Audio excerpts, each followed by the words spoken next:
ताज में ऊपर आसमान नीचे जमाना है पीछे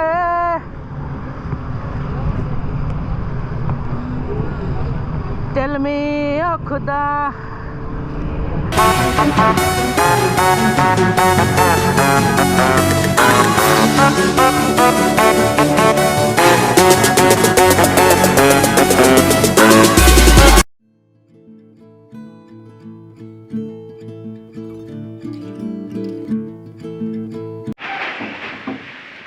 তো আজকে 25 তারিখ, এক সপ্তাহের জন্যে আমার এই বাড়িকে টাটা। আবার 1 তারিখ আসবো, আবার দেখা হবে। আপাতত আমার নতুন দেশের উদ্দেশ্যে ঘুরতে যাওয়া, পুরো বৃষ্টি, খুব বাজে condition. Let's hope for the best. একটা খুবই চলিত প্রবাদ আছে, যেখানে স্বপ্ন দেখা বন্ধ হয়ে যায় সেখানেই জীবন স্থগিত হয়ে যায়। তাই সেই গতি পেতে আমি চললাম আমার জীবনের নতুন অ্যাডভেঞ্চার করতে, আমার ওয়াইফকে নিয়ে থাইল্যান্ডে সপ্তাহখানিক ঘুরে আসতে। সাথে আমি তোমাদেরকে পুরো জার্নিটা দেখাবো। তো দেখতেই পাচ্ছ সকালবেলার কলকাতা। এই কলকাতা কিছুদিনের বিদায় জানিয়ে আরও একটা স্পেশাল মেমোরি আমার লাইফে ক্রিয়েট করতে। এটা প্রিয়াঙ্কার ফার্স্ট ফ্লাইট, তাও আবার ইন্টারন্যাশনাল। আপাতত আমি ডিপার্চার ফ্লোরে চলে এসেছি, যেটা হচ্ছে ডিপার্চার 3C গেট দিয়ে ঢুকবো। তো এখন সকাল 7:20 বাজে। 7টার সময় ট্যাক্সি বুক করেছিলাম, আর এখন চলে এসেছি কলকাতা এয়ারপোর্ট। এখন আমি আপাতত গেট নাম্বার 3C সামনে রয়েছি, আর এই পাশে রয়েছে গেট নাম্বার 4A 4B। দারুণ বৃষ্টি হচ্ছে, বাইরে শ্যুট করতে পারবো না। তো যেটা আমার বলার ছিল যে আমি এখন এয়ারপোর্টের ভেতরে ঢুকবো। আমাদের ফ্লাইট রয়েছে সকাল 10:30টায়, আর যতটা ইনফরমেশান দেওয়ার চেষ্টা করব যারা ফার্স্ট টাইম ট্রাভেল করছে ইন্টারন্যাশনাল, তো তাদের জন্য তো খুবই হেল্পফুল হতে চলেছে ভিডিওটা। তো ভিডিওটা অবশ্যই দেখতে থাকো। আর 10:30টায় ফ্লাইট, এয়ার এশিয়ার ফ্লাইট। বাকিটা আমি আস্তে আস্তে দেখাবো। প্লিজ তোমরা ভিডিওটা স্কিপ না করে পুরো ভিডিওটা দেখতে থেকো। Tata.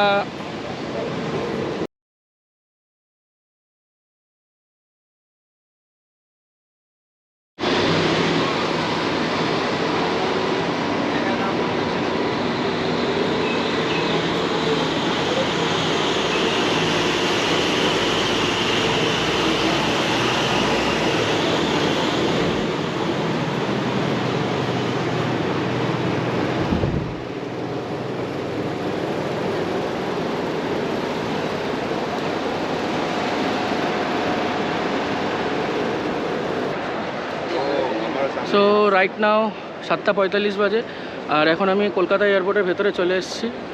Just look at the ambience, super aesthetic, Assam. Departure হলে রয়েছি, আর এই নিচের সাইডটা হচ্ছে অ্যারাইভাল হল। এনিওয়ে, তো আমার সাথে দেখা করার জন্যে আমার অফিসের কালিগসরা চলে এসছে। সো লেট আই ইন্ট্রোডিউস দীপ, সৌভিক, তারাপদ মাল and Sudeep Roy from Pashkura. Every week of Pashkura chop. তো আমার সাথে আমার অফিস কালিগসরা সব দেখা করতে এসছে। ওদের আজকে ডানার দিনকেও আর কি ডিউটি করতে হচ্ছে, যদিও হাফ ডিউটি। এনিওয়ে, আবার সবার সাথে পরের মাসে 1 তারিখে দেখা হবে। তো সবাই একটু হাই বলে দাও। আচ্ছা চলো, ঠিক আছে, সবার সাথে দেখা হবে আবার পরের মাসে। টাটা।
সো এখন সকাল 8:30 বাজে, বোর্ডিং পাস পেয়ে গেছি হাতে। এই যে আমাদের বোর্ডিং পাস, পাসপোর্ট একসাথে। দেখো বোর্ডিং পাস, পাসপোর্ট, কেমন হ্যাপিনেস। তো আমাদের বোর্ডিং পাস পেয়ে গেছি, উইন্ডো সিট আর মিডল সিট একটা।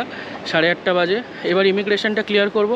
ওখানে অ্যাকচুয়ালি ইমিগ্রেশনে ভিডিও রেকর্ড করা যাবে না, তবে কিছু কী কোশ্চেন করলো সেটা অবশ্যই আর কি শেয়ার করব, যাতে আর কি তোমাদের যদি কোনো নলেজের দরকার পড়ে তাহলে সেটা সুবিধা হবে। আর ইমিগ্রেশনের পর সিকিউরিটি ক্লিয়ার করে তারপর আমরাও ক্লিয়ার বোর্ডিং গেটে বসবো। ফ্লাইট যখন আসবে তখন আমরা বোর্ডিং করব। তো অ্যাজ অফ নাও এখন ইমিগ্রেশনটা ক্লিয়ার করি। কী কোশ্চেন্স জিজ্ঞাসা করলো, কী দেখতে চাইছে সেগুলো অবশ্যই জানাবো। তো আপাতত এখানে ভিডিওটা পজ করছি, আবার সিকিউরিটি ক্লিয়ার করে আবার কথা বলছি।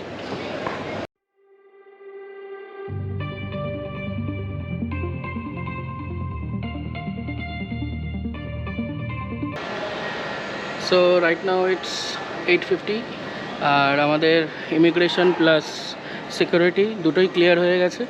এই পিছনে সিকিউরিটি এরিয়া, আর এখন আমরা ডিউটি ফ্রি এরিয়া ক্রস করছি। আমাদের গেট নাম্বার 11 দিয়েছে, আর এখন আমরা 12 নম্বর গেটের পাশ থেকে গেট নাম্বার 11-এর দিকে যাচ্ছি। Flashy duty free shops. Kolkata এয়ারপোর্টটা বেসিক্যালি খুবই নিট অ্যান্ড ক্লিন প্লাস খুবই সিম্পল। এখানে ডিউটি ফ্রি শপসগুলো ভিজিট তোমরা অবশ্যই করবে। গেট নাম্বার 11-এ আমাদের বোর্ডিংটা দিয়েছি।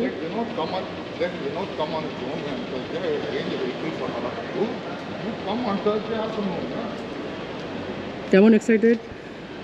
এতটাই এক্সাইটেড আমার হেয়ার ব্যান্ডটাও ভেঙে গেল। এক্সাইটমেন্টে হেয়ার ব্যান্ড ভেঙে ফেলেছে। আচ্ছা আমি এখানে দেখিয়ে দিই, ডিটেলসটা ডিসপ্লেতে দেখাচ্ছে।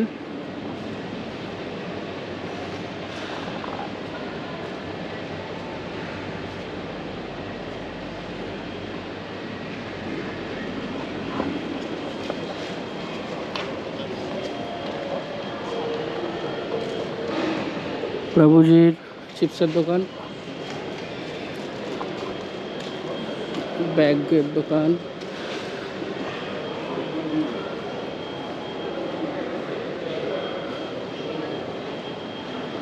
ও পাশেই রয়েছে গেট নাম্বার 11। আর এটা হচ্ছে ইন্টারন্যাশনাল সাইট, বে নাম্বার 60 রোমিও।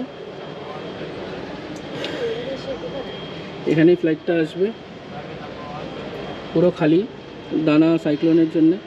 এনিওয়ে একটুখানি বসে নিই, কিছু খাওয়া দাওয়া করি।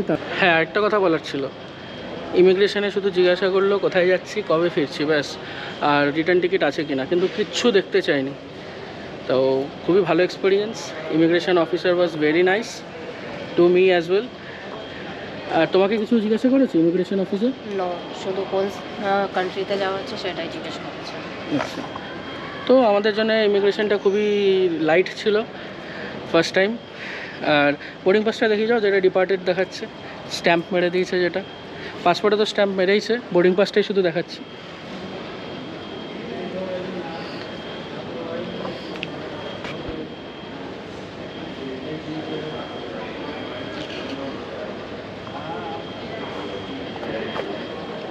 মারাত্মক এক্সাইটমেন্ট, ফাইনালি যাচ্ছি। ফ্লাইটটা শুধু আসার অপেক্ষা করছি, আসলেই বোর্ড করব।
So hello guys, right now I am again back.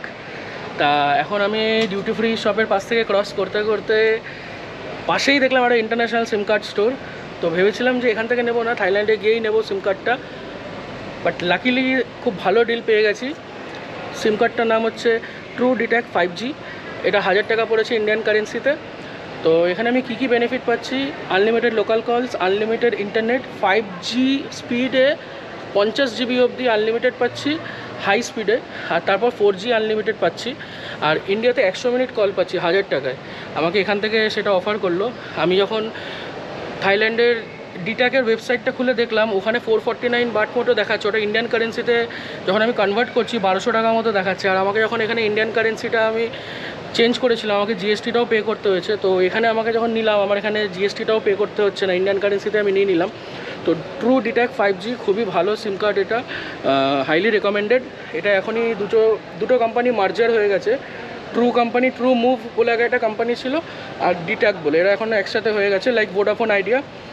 তো আমাকে সেলসের দাদাটাও খুব ভালোভাবে গাইড করেছে।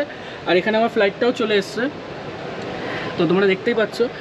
এখনই বোর্ডিং স্টার্ট হবে and time is right now 11:15। বোর্ডিংটা স্টার্ট করুক, যাই। Excited, very much excited. Almost more than 10 hours delay flight. আর ফ্লাইটের রেজিস্ট্রেশন হচ্ছে HSCBJ, Thai Air Asia. GoPro দিয়ে রেকর্ড করছি বলে জুম করে দেখাতে পারছি না। এনিওয়ে, আপাতত ভিডিওটা এখানে স্টপ করছি, ফ্লাইটে বোর্ড করি, বাদবাকি ভিডিও তারপর আবার শ্যুট করব। তো সিম কার্ডটা এখান থেকে নিয়ে নিলাম 1000 টাকায়, আনলিমিটেড লোকাল কলস থাইল্যান্ডে, প্লাস 4G আনলিমিটেড, আর 5G স্পিড পাবো, সেটা হচ্ছে 50 GB অবধি। তো এটাই শর্টে বলার। বাকি ডিটেলস লাগলে আমাকে মেসেজ করো ইয়া কমেন্ট করো, আমি অবশ্যই রিপ্লাই করব। তো আপাতত এখানে আমি পজ করছি ভিডিওটা, যাই বোর্ডিংয়ের দিকে যাই। তারা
সো ফাইনালি এখন বাজে হচ্ছে 3:45 থাইল্যান্ডের, দুপুরবেলা 3:45 বাজে।